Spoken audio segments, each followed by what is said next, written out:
Sure, YouTube, is Dysphonic here and welcome back to my channel. If you are new here, please make sure to hit that subscribe button for more videos like this. In today's video, I'll be showing you guys how to make a fire Amapiano beat right here on FL Studio, just like the Amapiano legends that we have today.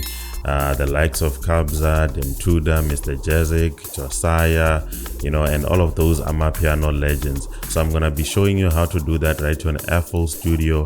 If you like the beat, please do leave a like, leave a comment, let me know that you are enjoying the content. And then if we reach 50 to 100 likes, I might as well just drop the FLP as you are enjoying the beat. So yeah, let's get into the video. Let me show you how to do an Amapiano beat right here on FL Studio. So now we are here on FL Studio. Before I break down the song for you, I think it's best for me to play the beats itself first, so that you can get the direction of the song and the idea of it, and then you're gonna then understand when I break it down for you. So I'm gonna do that just now. Let's press play.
Alright, cool. So that's the idea of the song. I hope you like it. If you do, please leave a like, leave a comment. So I'm gonna break it down for you now. I'm gonna start with the drum kit because that's what I start with when producing Amapiano. It sort of influences the whole direction of the song, because if it's a slow drum kit, the song is gonna be chilled. If it's an upbeat drum kit, then the song is gonna be, groovy a bit. And the next thing that I do after the drum kit is the drone note or the chords. So yeah, that's the intro of the song that I just explained right now. Let's start with the drum kit. I'm gonna solo the drum kit.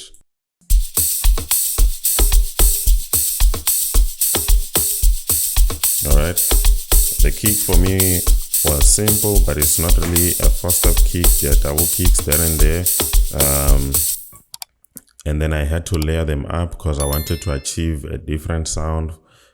If I play a single kick, that's it. If I play this one, that's how it sounds. But together, this is how they sound. Sometimes you have to layer up sounds if you want to achieve a different sound. If you want to make it a bit punchy, you have to do that as well. But it doesn't have to be too punchy, because in Amapiano, you want your log drum to not be overpowered by the kick. So just keep that in mind.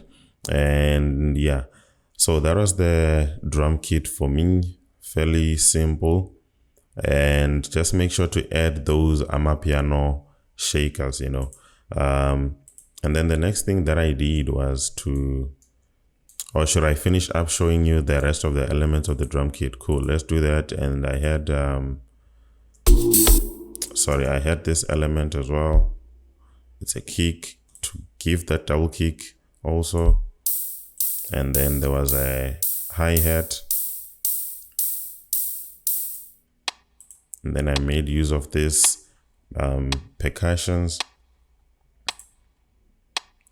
and a snare. A snare is important with Amapiano. It's very important. And some shakers. You know, you need those type of shakers for Amapiano drum kit. So yeah, that's the drum kit. And then I added a drone note. Sometimes I add some chords if I want to make the song a bit emotional, but if I want it to be like a groovy Amapiano song, I add a drone note. This is a preset that I used. You'll notice this sound in most Amapiano songs nowadays. And these are the notes. Just pay attention to how it sounds, because this motivated me to put in the first bass line that I put. So look at the notes, how they are. And then I'm going to go to the first bass line that I used, which is this one, right?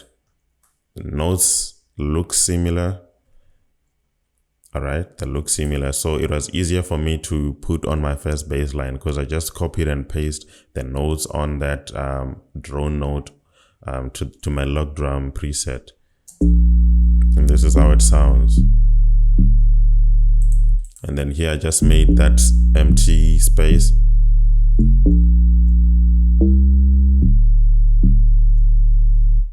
All right, cool. So that was my intro, and also more to my intro, I had to make use of effects. And then also I had to make use of this rolling hi-hats and percussions. I'm just going to play them for you. All right, this is how I achieved this.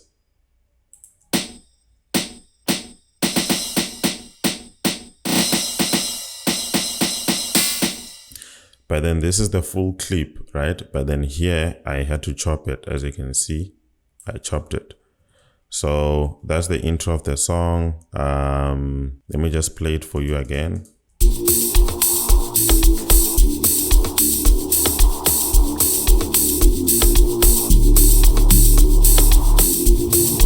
And notice how I didn't bring the whole clip of the bass line here at the intro. I just chopped it. As you can see, it's chopped. So that's some tip you can take for track arrangement.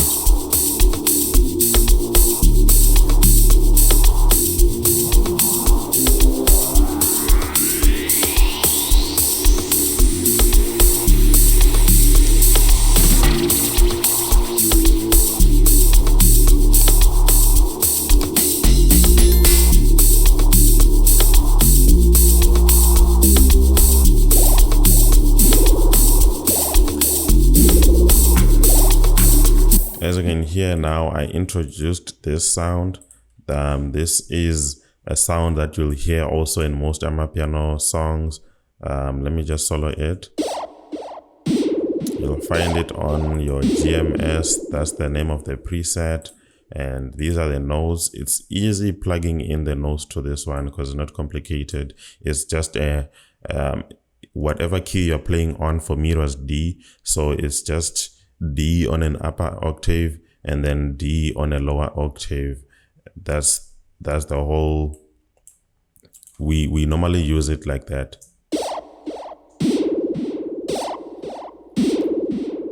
As you can see, it was just D4 and D3. So it's D on an upper octave and D on a lower octave. So it depends what key you're playing on. If it's E, then it's gonna be E, E4, and then E3. So yeah, that was the intro of the song, and then I had to make use of effects there and there. And then here by this break, I had to introduce the tremolo signal, which is widely used on most Amapiano songs, as you can see. Right, that's the tremolo signal, and together with the song, this is how everything sounds. Alright, that's the tremolo signal now. Now we're gonna move on to the next sound that I added, which is also common in most Amapiano songs. You see, so far I haven't really done any magic onto the beat. It's just these small building blocks that I'm adding onto the song. This is how it sounds. And that's the preset. It's just a brass from Purity. And those are the notes. So far, the composition is fairly simple. The magic that I can say I did here was track arrangement. As you can see, I had to do some chopping. The nice thing about chopping is that it does not introduce the full version of the sound, but it just teases the listener.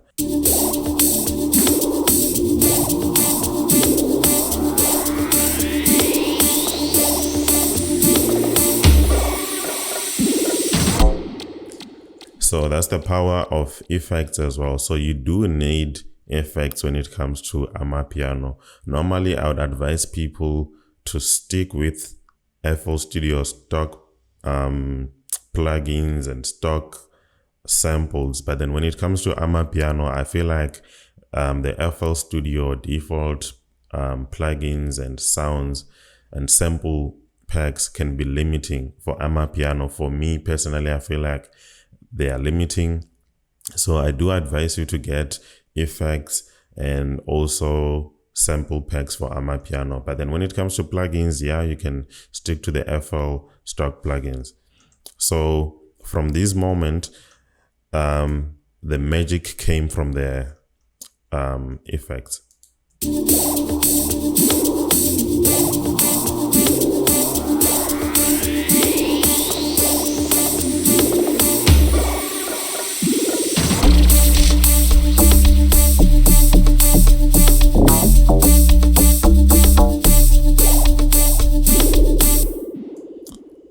And then the next element I added here was my second bass line. So in this case, I had two bass lines, and this is how this one sounds.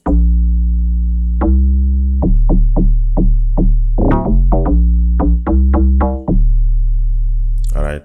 So what I did here is I wanted it to be punchy. I wanted it to have a lot of sub. Yeah, those are the two things. So I had to use one preset which has a lot of sub, which is this one. And then I had to use another one which was punchy but does not have sub in it, which is this one. It's too punchy, right? So using them together gives me what I want.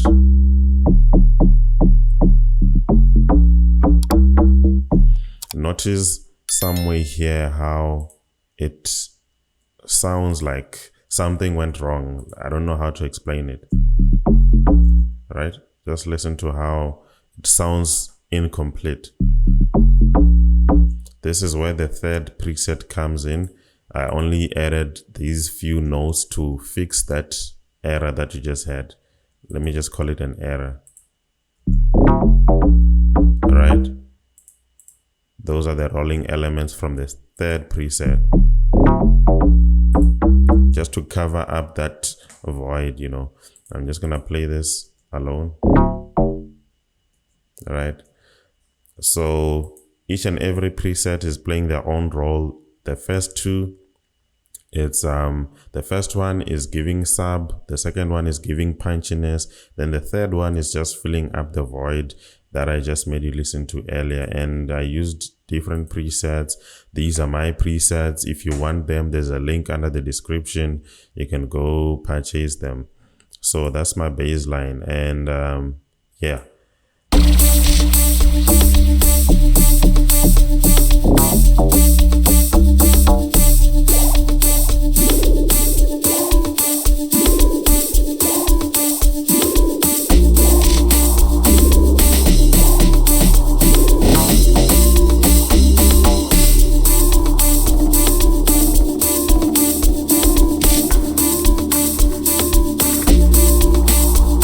Okay, now I'm gonna show you guys the last two and important things that I added onto the beat. The first one was the melody, this one from Morphine.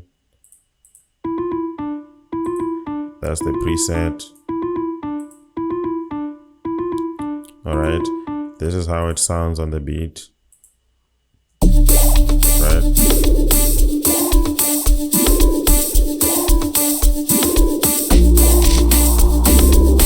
All right, so that's the next thing that I did. And then the last thing that I did, which is also important on Amapiano songs, is this one.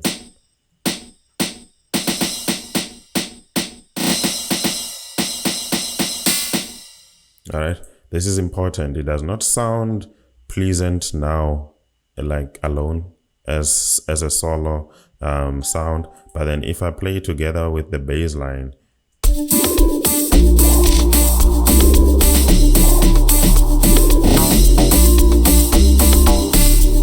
all right, it slaps harder.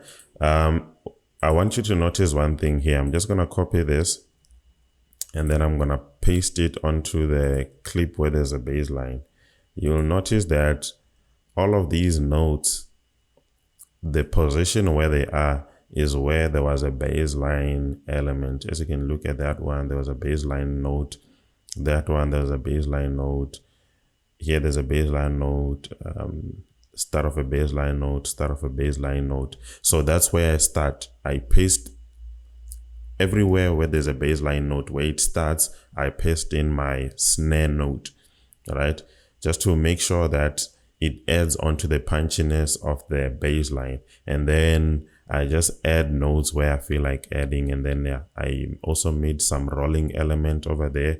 And just notice that when you make rolling elements, just make sure to play around with the velocity to make it gradually increase like that. Yeah, so this is how the bass line sounds alone.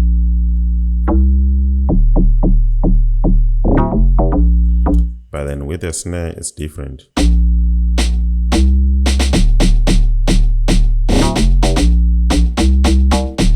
All right, it sounds interesting. So yeah, that's how the song sounds. That's how I achieved it. I'm just gonna play the last beat for you.